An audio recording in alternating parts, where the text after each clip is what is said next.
Welcome to Inside the She Cave, Trailblazers, Innovators, and Rulebreakers. I'm your host, Cindy Glanzrock. On today's episode, I am honored to welcome Elizabeth Holtzman, the former Congresswoman who served for nearly 3 decades in government. And I could go on and on about her impressive resume, as she is already written up in history books. Elizabeth currently is serving as counsel at harrickfeinstein after serving as the youngest woman elected to Congress, a record she held for 42 years. She chaired the Immigration and Refugees Subcommittee, where she co-authored with Senator Ted Kennedy the Refugee Act of 1980 and worked with foreign governments on refugee resettlement. Liz became the first woman elected district attorney in New York City, serving 8 years as DA of Kings County, Brooklyn, where she argued successfully before the U.S. Supreme Court and pioneered new strategies for prosecuting sexual assault and environmental crimes. She co-founded and was re-elected as the Democratic co-chair of the Congressional Caucus for Women's Issues and authored many laws, including extending the deadline for ratifying the Equal Rights Amendment, the Rape Privacy Act, and the law barring redlining by insurance companies. She was the first member of Congress to expose the U.S. government's inaction on Nazi war criminals living in America and spearheaded the effort to bring them to justice, forcing the Justice Department to create a special Nazi hunting unit that won worldwide acclaim. She surely defines to me what it means to be a trailblazing woman, an innovator, and a rule breaker, actually also a rule maker. The thing that's really important is that we can't give up this fight. I mean, it's just shocking to me today. Here we are in the 21st century. Here we are. We try to call ourselves the greatest nation in the world, and we don't want to give women constitutional status in this country. What are we? Enjoy my conversation with Elizabeth Holtzman inside the She Cave.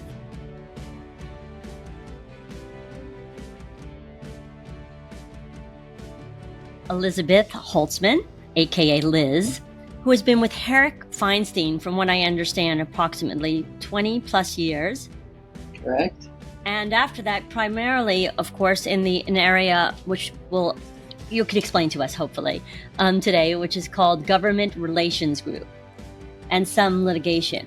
Many of us know you from your great illustrious career in the government beforehand. And even before that, in law school. If you can take us back to your Brooklyn days, why did you go to law school? Why did you even decide that? And was your family an influence on you, or did you just make up your own mind and do everything yourself because you are a trailblazing, innovating, rule-breaking, iconic, dynamic woman? Thank you, Liz, for being on the podcast today. Well, thank you, Cindy, for having me.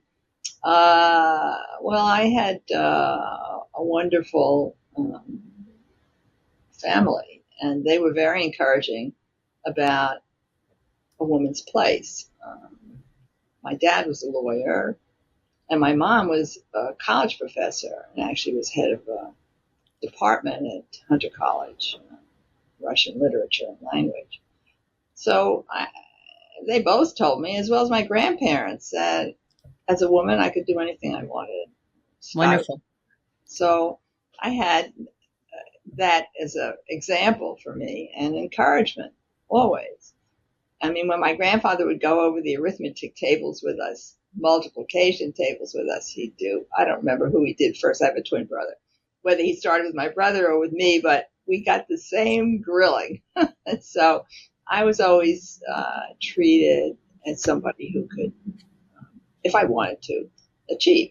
And of course, the examples of achievement were right in front of me in terms of my parents. I went to law school. Wasn't really my first choice. I wanted to go to Europe and study, but at that time there were very few, almost no opportunities for paid for women to get grants to go abroad after college. So I didn't get a Fulbright. I guess my French wasn't good enough. Your French? Did you take French in high school or in college? I did. Harvard Law School accepted me right away because I don't know why, but they did. All you had to do in those days was send them your grades and an application that just gave your name and address. and a picture. You didn't have to write an essay about why you wanted to go to law school, and I didn't want to go to law school, so I wouldn't have been able to write that essay. So I never applied to Yale or Columbia or anyplace else because I didn't want to go to law school, and they all required an essay about why I wanted to go to law school. Anyway. And I understand you went to Harvard undergraduate, too. Is that true? Called Radcliffe at that time. And you were one of 15 women of 500 students back when you went to Harvard Law School. Very tiny handful of women. There was a quota against women at Harvard Law School when I went. Really? Yes. How about Jewish women? Well, there were a few in our class, but actually my mom had to deal with a quota when she was growing up in Russia as a child because they did not admit Jews.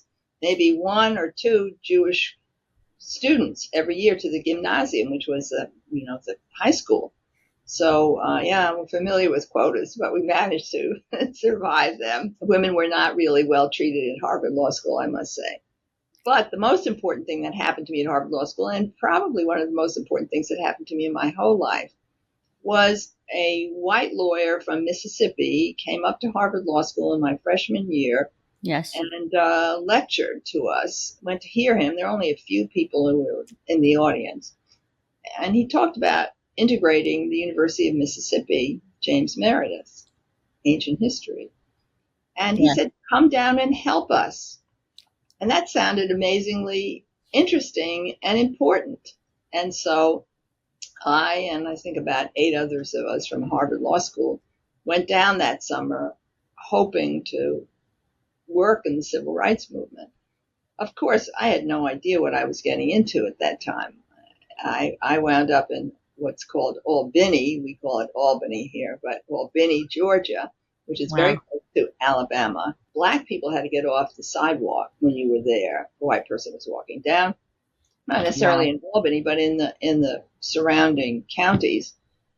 And it was very dangerous. That was a time when the FBI and the federal government were not helping civil rights workers. That's a time when the white segregationists were violent, and the police and law enforcement and the criminal justice system was supporting the violence and the segregation system. I had no idea. So when my mom... You had no idea, but you joined the Student Nonviolent Coordinating Committee when you were at Harvard. I never joined that organization. No? They because I dressed properly, they always assumed I worked for the FBI. But till the very end, at the very end, finally SNCC sent me when there were 3 people who were, well, actually many people were beaten with cattle prods in a place called Americus, Georgia. I guess I couldn't spell America properly. So it was called Americus. And it was a peaceful protest for voting rights. The police set upon these people. They were mostly young people, teenagers and people in their early 20s. And they were beaten, charged. The 3 leaders of that group were charged with a capital crime, death penalty, and they were charged with insurrection against the state of Georgia. I mean, this little march in this little itty-bitty town of Americus, Georgia, that was going to threaten the whole state of Georgia. Anyway, SNCC finally capitulated, and they said, Liz, we want you to take the bloody shirts, by then the blood had dried from the cattle prod beatings of these young people, and go to stand in front of the Justice Department and say, we need help, that we're American citizens and we're peacefully asking for our rights, and where are you? And I'll never forget this. Julian Bond, I went first to Atlanta, and there was Julian Bond, and we had to prepare a press release. So he was typing. He only typed with 2 fingers. I asked him when I saw him just before he died. I said, do you still type with 2 fingers? And he said, yes. Yes. He typed with 2 fingers.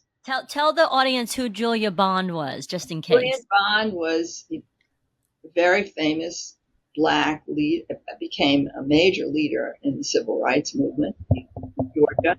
He fought to get into the state legislature. If I remember, they tried to expel him because he was against the war. Right. He was very prominent and very fine person and very much admired in the civil rights movement. He was the press person for for SNCC, the Student Nonviolent Coordinating Committee. So he typed up the press release, 2 fingers, and briefed me. We talked together. I briefed him on what happened, and we worked at the press release. And then I flew to Washington. That was my first press conference, was standing in front of the Justice Department and saying, "Where are you when people are risking their lives for the simple right to vote?" And they were not there. And they didn't come until the next year, when Schwerner, Cheney, and Goodman were killed in Mississippi. And then finally they said, yeah, maybe we have some role to play in the civil rights movement and protecting people seeking nothing more than the right to vote in a peaceful way. So anyway, I had no idea of the danger. I had no idea about the violence.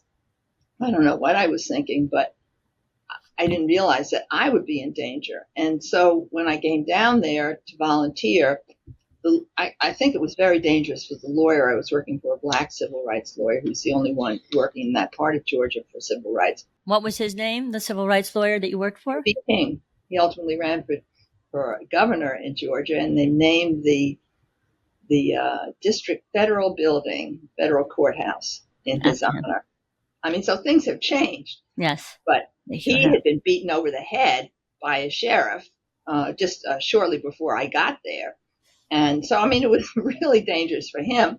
They really weren't sure they wanted me there because being a white woman with black people endangered the black people as well as me. I didn't realize that. But so they told me. Did you come across Martin Luther King at any point? No, he'd been there the year, but he'd been jailed in Albany the year before. So, yes. Yeah, I mean, this was a hotbed of protest, civil rights protest, peaceful protest. And it was very exciting to see these young kids. They get themselves energized for the protests. They'd be singing. They started a church, and they'd be singing. It was mostly, teenagers, and maybe a few adults would be with them. And they'd be singing all these wonderful civil rights songs, and then they'd march. And then, of course, they'd be jailed, and they'd be singing in the jail to keep their spirits up. Anyway, I didn't know that this is what I was going to confront. The first night I was there, I was kind of shaken. I said, oh, this is really very dangerous. This is not actually what I signed up for. But they couldn't put me up in a hotel because hotels didn't accommodate civil rights workers. So I stayed with a very poor black woman, had no carpet on the floor, but she was very poor, but the house was impeccably clean. She sat me down in a rocking chair, and she could see that I was really shaken up. And she said, is everything all right? I said, yeah, everything's fine. And we sat down. She gave me a cup of tea. And I began to think about what the situation was. And I said, I can get on the plane to LaGuardia tomorrow morning, and I'll be out of this. My life will be safe. I said, but she can't go anywhere. I said, how can I go and leave her and other people like her? So I stayed, and it was an amazing experience. And what I learned from that was that you can achieve a measure of justice if you keep fighting. Yes. It taught me an amazing optimism. Whoever thought that despite the cattle prods and despite the police dogs and despite the sheriffs who would jail people for nothing, and despite the segregation and despite the hatred and despite forcing black people to get off the sidewalk and despite beating them up and all the rest, that they could ultimately name the federal courthouse in honor of the civil rights worker who was fighting to change that.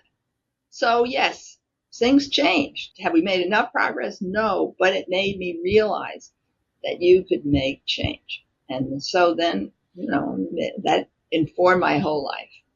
And I never gave up on trying to change things.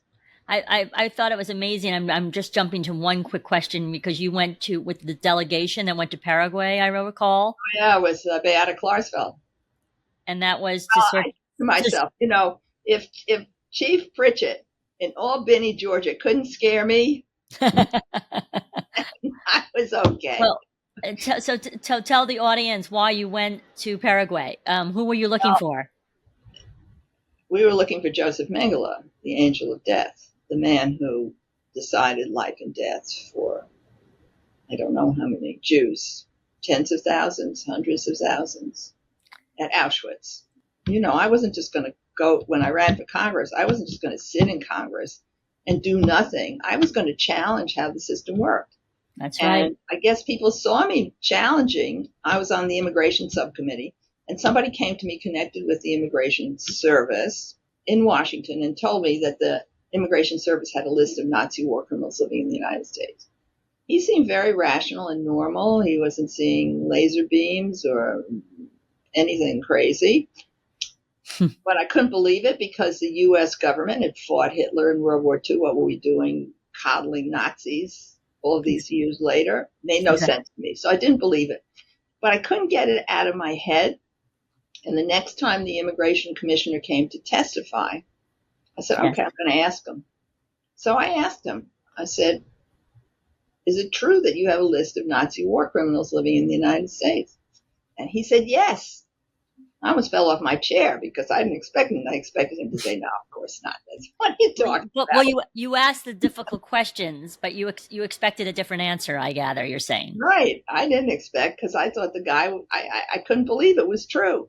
Well, when the immigration commissioner said he had a list, that's an admission. That's pretty serious. So then I said, well, what are you doing about the list? Exactly. Then I got this cloud of bureaucraties, obfuscation, and all the rest. And I said, okay, I want to see the files. I went to look at the files. It showed that the immigration service was only looking at the health of the alleged Nazi war criminals. They were not doing any investigation.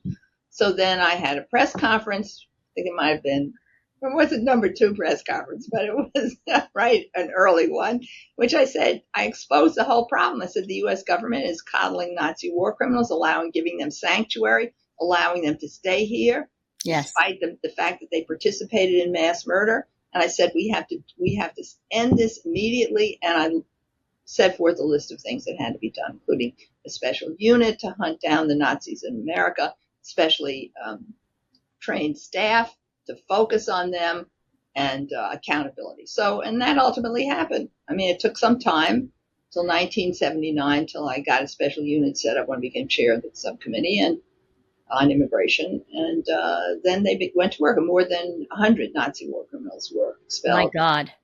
And under President Bill Clinton, you were appointed to the Nazi war crimes and Japanese imperial government records interagency working group. Helped to write the legislation for that. Yeah, that was. I made a decision right away. I said, how did these Nazis get there, and why did the U.S. coddle them? I said, this is amazing. I said, but we don't really have time. I didn't have time. I didn't think I could do 2 things at once. I said, I want to get them brought to justice. That has to be done first, and then we could find out the history and the why and what happened here. And that's what this Nazi War Crimes Records Act was about. It was a way of forcing the U.S. government to disclose its files to scholars and to the U.S. public about its dealings with Nazi war criminals, both in the United States and abroad. And that happened. Most of these were intelligence files, military intelligence, CIA, NSA, all the top security agencies, FBI. Of course, they fought us tooth and nail. Of course. You know what? I never gave up. Yeah. As I said, if Chief Lori Pritchett from Albany, Georgia couldn't intimidate me, then what could anybody do? Exactly. And what I thought was right. And we got, actually, it was, as of that time, the biggest declassification program ever in U.S. history. And we fought really hard, and we got the documents we wanted. As a trailblazer and innovating all these programs, and also not so much breaking the rules, but not liking the rules that were set and saying we have to change these rules, of ignoring things that are important. You had a lot of so-called mentors. I don't know. You worked on Adlai Stevenson, the second campaign, I believe, or Adlai Stevenson the first, but that was when I was 12 years old or something. 12. Okay. Well, you started early. And McCarthy's presidential campaign, I recall reading about. Right. But you were in the Parks and Recreation. For Adlai Stevenson, a classmate of mine and she dragged me to stand in front of Gimbel's at that time, which was not Alexander's. No, from Macy's in Herald Square, to campaign for Adlai Stevenson against Kennedy. Oh my goodness, that was a losing effort. But what did we know at the age of 12? And then how many years later did you work with Ted Kennedy to write a bill? We wrote several bills together when he was in the Senate. He was a great senator, one of the greatest. And although there were eras where we disagreed, but still he was really hardworking. And if he made a commitment to do something, it got done. And he had an excellent staff. So we worked on Nazi war criminals. He introduced the bill in the Senate and got it through. But the other major bill that we worked on together, really crucial and still in effect today, is the Refugee Act of 1980. Yes. And that was written actually in light of the terrible boat people crisis and boat people fleeing Vietnam after the Vietnam War. And I worked very hard both in trying to get governments not to mistreat refugees. Sound familiar? Write this bill. But in the background also for me was, of course, the Holocaust, because during the Holocaust, the U.S. government refused basically to take any refugees. Just a handful fleeing Hitler. If we had done more, we could have saved God knows how many lives, thousands of lives. We didn't. So that was in the back of my mind, as well as the crisis that we had just lived through. So it was a great honor to work with Ted Kennedy. He had a fabulous staff, and he himself was a dedicated public servant. So we got these two bills through, and I was very proud to work. For me, your work with also women is very important, and bills that you've passed in terms of women who have been assaulted or women that have had, rape issues, privacy issues. Can you speak to that? Why that's important to you, just being a woman, I guess? Oh, yeah. Well, yeah. Well, my grandmother wanted to be a doctor, if you can believe that. And of course, in those days, people said, no, it's not for a woman. But my mom, so that her frustration somehow went down into the genes and through the generations. And your mom was at Hunter, wasn't she, at Hunter College? She was the chair of the Russian department there, and yes. She was a professor and had gotten a PhD when very few women got PhDs. Exactly. But so the example was a woman could do whatever she wanted and should fulfill her dreams, and she should dream big. When I got to Congress, I didn't realize the extent of discrimination. I mean, I had been discriminated against at Harvard Law School. In fact, Liddy Dole, who was a U.S. Senator from North Carolina, was in my section at Harvard Law School, in my class at Harvard Law School, and the professor refused to call on women. And we had a tiny handful of women, like we were going to infect the whole school if he called on us. And we said, I'm not calling on you during the year, but you can go up once a year and you can present to the class. He called it Ladies' Day. It was horrible. Ladies' Day. Now we can't pass the Equal Rights Amendments, though. They ratify it. But one of the things I learned from working on the Nazi war criminal issue was that you needed to have a kind of structure. It wasn't enough just to have one person fight. You needed a kind of structure. So one of the things I did working with a Republican woman was we created Congresswomen's Caucus. Right. It was bipartisan. We agreed to work only on issues where we had unanimity, because there were some issues that we divided on, but there was so much that we agreed on. And we had conservative women and liberal women, and it was extremely diverse. All the women actually in Congress at that time joined, and that was an important structure. And it's still the name of the caucus has changed, but it's still in existence. It's still bipartisan. It still has two co-chairs, a Republican woman and a Democratic woman. And they learn to work together, even though they have different ideas about how to do a lot of things. It still brings people from the two parties together, women from the two parties together, to work on advancing the status of women in the United States and around the world. So I'm very proud of having founded that. But I also, in Congress, passed two bills that were important. One was on rape, because it used to be that when women took the stand in a rape case, they could be examined about every sexual encounter they had in their lives. Exactly. So, and the stigma about a woman having sex out of marriage or before marriage or whatever was so great that, if a woman ever admitted that she said yes, then no one would believe she ever said no to the rapist. Exactly. So it was a smear. Anyway, got legislation through that is still in effect. Exactly. That stops that practice on the federal level. And that created a model actually for states around the country to adopt that. The second thing I did was... is that right to privacy, or what was that? It's called the Rape Privacy Act. Right. That's the name of it. But it prohibits a defense counsel from asking a woman about her prior sexual experience unless it's somehow relevant in some way, not the way they used to do it or it's constitutionally required. But basically, it's ended that practice. The other thing I did was the Equal Rights Amendment had been enacted by Congress and sent to the states for ratification in 1972 before I got to Congress. But it looked as though they put a 7-year time limit on it, and it looked as though it wasn't going to pass. So they asked, heads of the women's movement asked me to spearhead the effort in Congress to get an extension of the legislation. And we got that through the House of Representatives and the Senate. And actually every single woman in the House of Representatives, and I think every woman in the Senate, but certainly every woman in the House of Representatives supported that. And we worked together. We shared, we split up who we knew to try to influence our colleagues, and we had lists, and we put up all of that stuff. And we actually persuaded the House of Representatives to pass it, and the Senate. It was sent to the states. Unfortunately, and we needed only 3 more states. Unfortunately, the 3 states did not ratify at that time.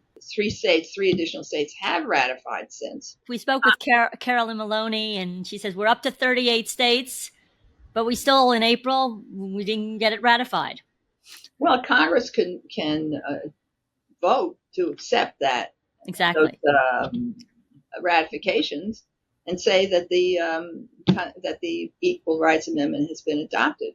It's refused to say it because there's still deep-seated animosity to having women as fully equal citizens of this country. And it's really shocking. I mean, when I first ran for Congress, I said, there could be a lot of other women behind me. Well, besides having Hillary Clinton behind you right here in the picture. Right.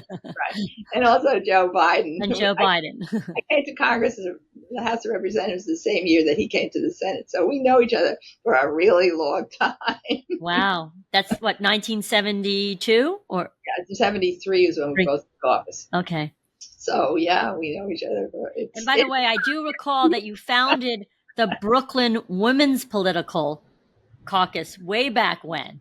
Right. And also was part of the Take Brooklyn Out of the War coalition. I was elected mostly, I think, on an anti-Vietnam War platform. The thing that's really important is that we can't give up this fight. I mean, it's just shocking to me today. Here we are in the 21st century. Here we are. We try to call ourselves the greatest nation in the world, and we don't want to give women constitutional status in this country. What are we? And there's still people around who, some church group, it's not a group, it's a huge group, just decided that women couldn't be pastors, even though they had been. Yes. So, the denigration still of women in this country. And it took a while to get female rabbis too, right? Yeah, right. That's right. And so that's still a fight, particularly in religious organizations. But elsewhere, we are making progress. There are women who are heads of universities, more women in the Senate. We now have 3 women on the Supreme Court. Okay, so it's really step by step. I would say inch by inch. But we've lost some stride losing Ruth Bader Ginsburg. Well, yeah, she was great. I have a picture of her, but I don't have it here. I have it at home. You must have really connected with her, I'm sure, on many levels, knowing your background and hers. And she came and helped us on the Equal Rights Amendment extension. Yes. Because the New York Times was prepared to oppose it in an editorial. And so we asked for a meeting, And we said, Pat Schroeder and Congresswoman Heckler, who was the Republican co-chair of the Congresswomen's Caucus, we all agreed that, just because we were Congresswomen and two of us went to Harvard Law School, that was going to make no difference in the New York Times. But we needed a judge, a scholar. Right. And Ruth Bader Ginsburg was that person. So we asked her, and she was kind enough to come down to the New York Times and talk about why it was necessary and why it was legal. Luckily, there was a strike, mm-hmm. and the Times was unable to publish. We heard they had a negative. They still had a negative editorial, but they couldn't publish it. Nonetheless, the Equal Rights Amendment passed the House and the Senate, the extension legislation, but wasn't ratified the additional states. If Carolyn has anything to do with it, she's up in Seneca Falls, she's at the Now convention, she's going to make this happen now that she's on board with all these students at Hunter, speaking of Hunter, and trying to get the word out across the country to just petition. And they're student-led petitions. Well, the problem is the Republicans control the House of Representatives. And as long as they control it, that legislation is not going to get passed. Yeah. It's impossible. Unless we can win over a few Republicans. And frankly, well, maybe. But the problem is that there's still too much antagonism towards women's rights. And you see it also in the Supreme Court's decision, where they overthrow 50 years of precedent. I mean, who are these people anyway? The arrogance of those guys to make decisions over women's bodies. Would they let us make decisions? Absolutely not. But they've now said that women can't make a decision about what to do with their own bodies. Really? Only they know. Only they know. Only they are mature enough and smart enough and wise enough. Only they know. And particularly people whose ethics standards are beyond question. Mr. Thomas, Mr. Alito, people who never got fully investigated, Mr. Kavanaugh, people who got to the Supreme Court because the seat was held up, Mr. Gorsuch. I mean, what kind of Supreme Court is this? Exactly. Which is why you decided to run. You decided to run in 2022 because you were so, I guess, frustrated. Angry to the court. You can hear it in my voice now. I'm furious. And I'm furious at the Congress because they haven't done enough. And I'm furious at the Senate now because they haven't done enough. Here, how much more do you need about Justice Alito and Justice Clarence Thomas to do an investigation of them? What are they afraid of? I was never afraid. I just did what I thought was right. And I'm a practical person. I got a lot of legislation through. I was able to start a whole effort against Nazis. I was able to bring Republicans and Democratic women together over women's rights. So I was able to do a lot. But, we have to keep fighting. And if you don't fight, if you don't do it, who's going to do it? Who's going to do it? I have to say that when I read in the 1970s, which, I was a little girl, about this guy's Manuel Seller. Uh-huh. Oh my gosh. I mean, I was insanely upset that this man was even in office as long as he was. And then for you to step up and say, I am going to basically challenge this man, because there was reason to challenge him from what I read about him. And I would love, having him having said something like, as far as I'm concerned, she doesn't exist. He said, I was a toothpick trying to topple the Washington Monument. Oh, my God. Right. But the good news is you did it. We had no money. We had no major institution supporting us. We had no support from the Democratic Party.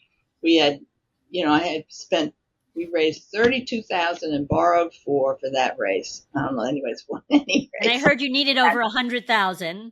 Yeah, and I said, well, they said, well, you'll need $100,000 for this race, but anybody could raise $100,000. I said, well, I'm anybody. But we couldn't because nobody wanted to give money to a woman, brand new, young, and challenging an incumbent. And he was a big supporter of the Vietnam War.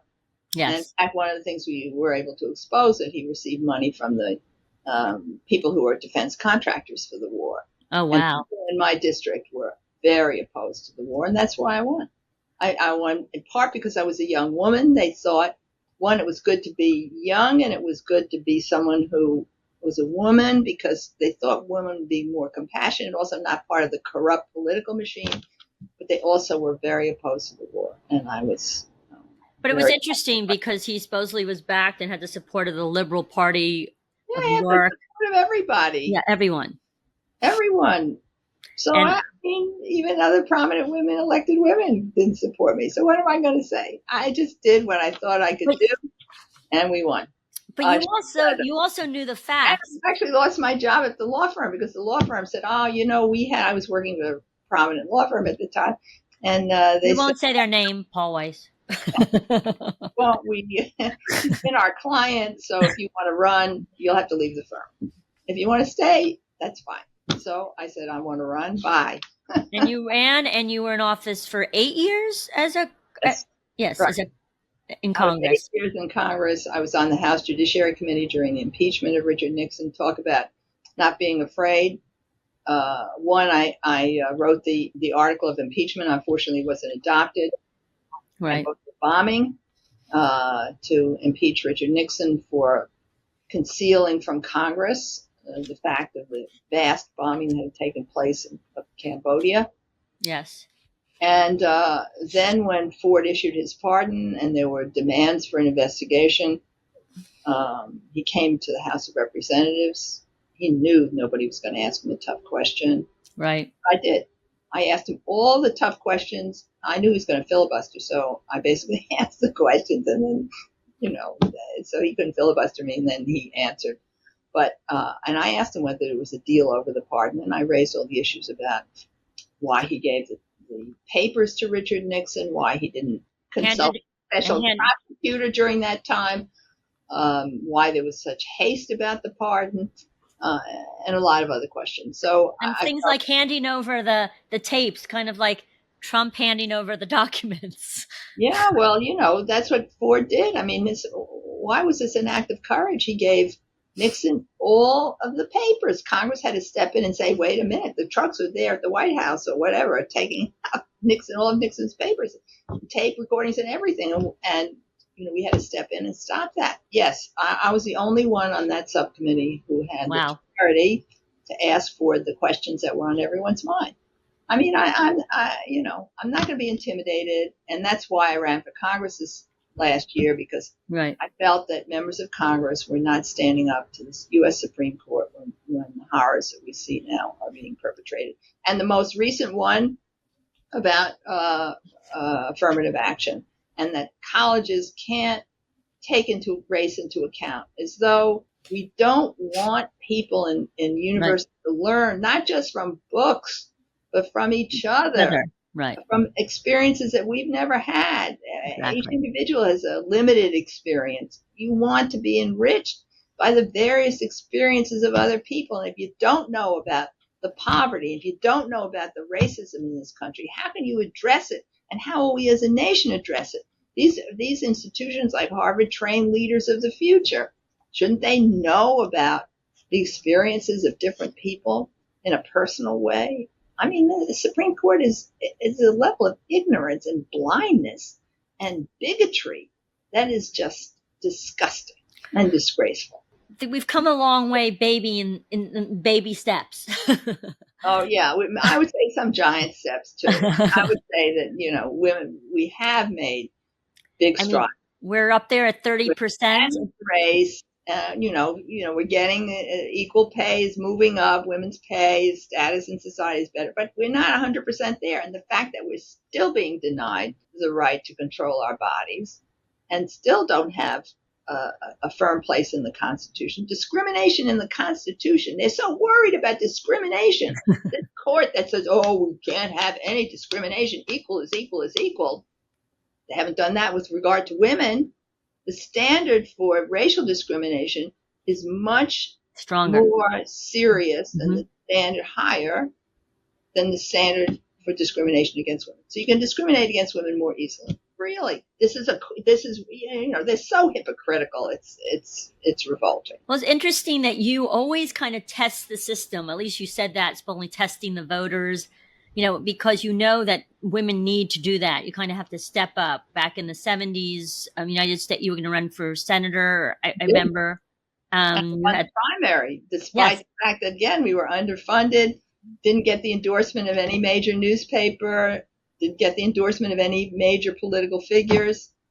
Yes. And you had a woman campaign manager, Linda Davidoff, I recall. Classmate of mine. Classmate, right. So you had obviously a great turnout, a great, a lot of people always were behind you. It just doesn't seem enough women. We need more women like yourself in Congress to support these matters. If we don't get more women supporting it and fighting it and stepping up, I mean, even with your failures, when I call them failures, which I don't know if we should, but we do say that in the podcast that we've had success stories and also our failures, but those drive us. And some women, I don't think, handle failures as well as men do and step up and say, it's okay, we'll keep going. They take it harder than men do, because men are sort of. Excuse me. It's not that they take it harder. Yes. They get more brutalized for mistakes. Because right. women are supposed to be, on some kind of pedestal. So, we're not, I don't know what it does to us. But anyway, yeah. So the attacks on women are much fiercer. And beyond that, they stick more. So if you're attacked, it hurts more politically. I'm not saying in real life, but I'm just saying politically, it hurts more. So, yeah, but we need many more women, and we need outspoken women, and we need women who are going to do their homework, and women who are going to get legislation through, and women who are going to pass things. And, we're making a lot more progress. I mean, in a stupid way, it used to be that they wouldn't even test new medicines on women. They just test them on men. Well, Congresswomen's Caucus changed that. So when you decided to shift and go into becoming a district attorney, was that to make a difference in also? What happened was that I ran for the Senate in 1980 after being in the House for 8 years. I won the Democratic primary, yes, but I didn't win the general election. I lost by 1% in a three-way race. ｃ혜̌จิ๊ǐ stayed in the race. The Liberal Party endorsed him. He stayed in the race. The union supported him, and that meant he took 11% of the vote.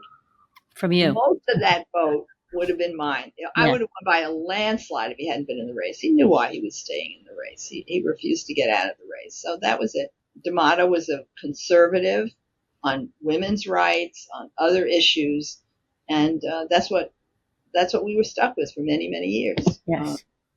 So that's why I ran for district attorney. It hadn't been something I was thinking about, but people urged me. There was a vacancy in that position. The fact is that no one had seen a woman in this role as a DA. And I remember people coming up to me on the streets in Brooklyn. They said, Liz, we love you. We voted for you for the Senate. We voted for you for Congress. But this is not a job for a woman. I mean, they were being very friendly. It wasn't hostile. No. So, and then if you'd ask them 4 years later whether a woman could be a DA after I got elected, they said, oh, what are you talking about? So it was easy to break that stereotype, but you had to have somebody do it to begin with. And, of course, now we have a woman as DA in every one of the counties except New York County. We spoke about that seller. And now when I read about Norman Rosen, he said that Liz Holtzman is a very nice girl. Maybe I'd like to have her as a daughter, but not as a DA. He didn't say. He had a radio commercial that said that. Yeah. That's what I said, a radio commercial. I'm sorry, I meant to say that. But supposedly the Black support is what really, is that true, tipped you over when winning because you had big Black support vote, the votes from Black supporters? One of the things I wanted to do as DA was to deal with the issue of police brutality. Yes. I mean, who else was doing that? And exactly. I actually had wonderful support from African Americans in my district. When I was in Congress, a very small section of my district was primarily African American, but I had excellent relationships with people there, and they understood. I mean, I stood up in Congress and fought all the time against racism. So, yes, and I set up, actually, as DA, I set up the first, maybe in the country, unit to deal with allegations of misuse of force by police and corrections officers. Yes. I got picketed by 5,000 cops in front of my office. But I said, Sheriff Pritchett, Chief Pritchett, couldn't do anything to me. The picketers can't do anything to me. This is what I believe in. And I did it. My successor, when I left the DA's office and ran for Comptroller of New York City, disbanded the unit immediately. But I felt very strong about it. And, somebody reminded me something I had forgotten about. When I was in Congress, actually, they wanted to do something to Robert E. Lee. Yes. They couldn't make him a citizen retroactively. I mean, he'd been dead for 100 years more. They wanted to make him a U.S. citizen. And I got up and I said, I objected. There were only a handful of us, maybe 5, 6, 7 of us who objected. I had mothers coming in crying in my district office because their sons couldn't come back to America because they refused to fight in the Vietnam War. Yes. And I said, he took up arms against America. We're reconciling ourselves to him 100 years later when he's already dead. What are we doing about the living? Well, I have to say that what your immigration policies have been very strong on, and which obviously go back to the 70s, and that's so relevant to today. And I think you stepped down off a committee that you were on because children were being separated from their mothers. Oh yeah, I was appointed by President Obama, actually his Secretary of Homeland Security. Homeland Security, yes. To the Jay Johnson. Right. To the Homeland Security Advisory Committee. When Trump took office, I was still on it. I mean, I wasn't term limited. And then they had this terrible policy of tearing children out of their parents' arms and taking them away and making it impossible for the parents and children to find each other afterwards. So I was outraged by that. I mean, it's the kind of brutality and cruelty that's just impossible to tolerate. And so there were a number of people who were resigning at the same time, maybe 3 of us.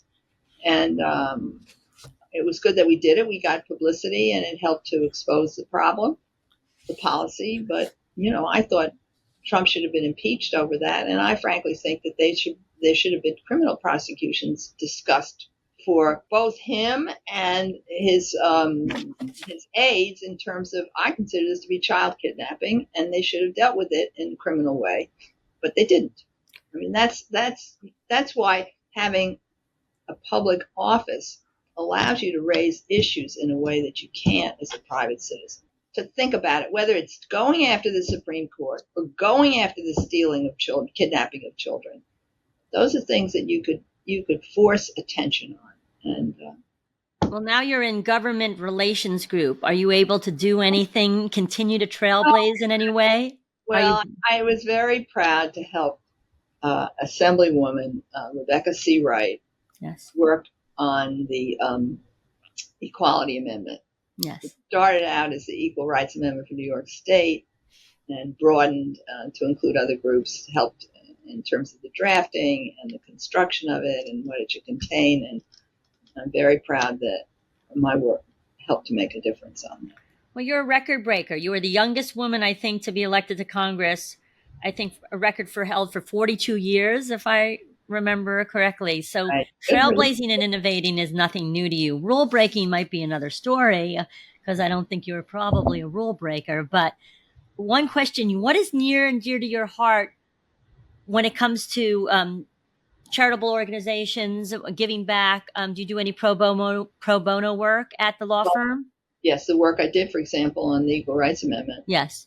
Pro bono. I was asked to help out on a legal aid criminal case of a woman whose son was dying because of leukemia, and she was imprisoned. And so it's a very hard luck story, and I worked on that case. And I've worked on other legislation. I've worked on Nazi war criminal legislation, and I've worked on Nazi, still on the bringing them to justice now. Basically, that it's over. But yes, I've tried to work on refugee issues. I was chairing a committee on a not-for-profit group on refugee issues for a while. I feel very deeply about that. I mean, because I know that when the U.S. was a leader and we brought other nations of the world together, we were able to solve the boat people crisis. That was 1 million people that we had to basically make sure, refugees, that we basically had to make sure were properly treated and were absorbed. We took the largest bulk of them. We told other nations of the world, we're going to take most, but you've got to participate. And it was a really successful effort. So you're going to run for president? No. I'm going to just keep talking and trying to speak out about things that I feel very deeply about. I mean, my mom's family were refugees, so I understand what it means to flee a country. They fled pogroms. They fled the communists. My mom was kicked out of school. They came here with nothing, and they built a life for themselves and for me and my twin brother, and gave us so much. And the country has benefited so much, amazingly, from the immigrants who've come here. Of course, Native Americans have contributed. People who came here involuntarily, African Americans contributed, and those who came here voluntarily. And why we are so afraid of different faces, of different cultures. They enrich us. We learn from them. Exactly. Well, that's be without bagels. Will we be without bagels? Or pizza. Or pizza. Pizza, exactly. There's a lot of talk about pizza right now and where it was discovered, really discovered. Right, but that's the point. All these things, we never had them. Didn't start out. The Pilgrims didn't have that. Well, we had the good fortune of interviewing Carolyn Maloney, and of course, you all know one another for many years, and she's a very fine Congresswoman. I had the great pleasure and privilege of working with her on many issues involving Nazis, involving rape kits, involving women's rights. And we also interviewed, by the way, who I saw you at the luncheon at the Museum of Jewish Heritage, Elizabeth Belak, who was the Polish Shirley Temple and who also was the hidden child of the Holocaust who made it here. So that was a wonderful interview, and truly, had to go through a lot of aliases to get to the United States of America. Right. So we've had some wonderful trailblazing, innovating, rule-breaking women, and thank you so much from directly from your office at Herrick with the president and the senator behind you, Biden and Clinton. And I'm also going to point out there's a partial excerpt hanging on the wall. Yes. From a Portuguese newspaper talking about Bishop Trifa, a Nazi war criminal who was forced to leave the United States. He helped instigate a pogrom against the Jews in Bucharest during World War II. That's so important. My podcast producer, Haley Drasnins, is a grandmother who just passed, is a Holocaust survivor. She passed a few weeks ago. And so you mean a lot to all of us to tell the story and to continue the fight. And also to stand up for democratic values and tolerance, peace, but not forgetting, because we know anti-Semitism has been, it's in the news a lot recent. Yeah, it's still with us. And don't think that some of these Nazis didn't help to instigate it while they were here. And don't think that they weren't here because of anti-Semitism. Yes. People closed their eyes to that. The murder of Jews didn't matter. On that note, please continue your fight. I know you're coming up on a birthday in August, and don't stop because it's another birthday. I know. Thank you so much.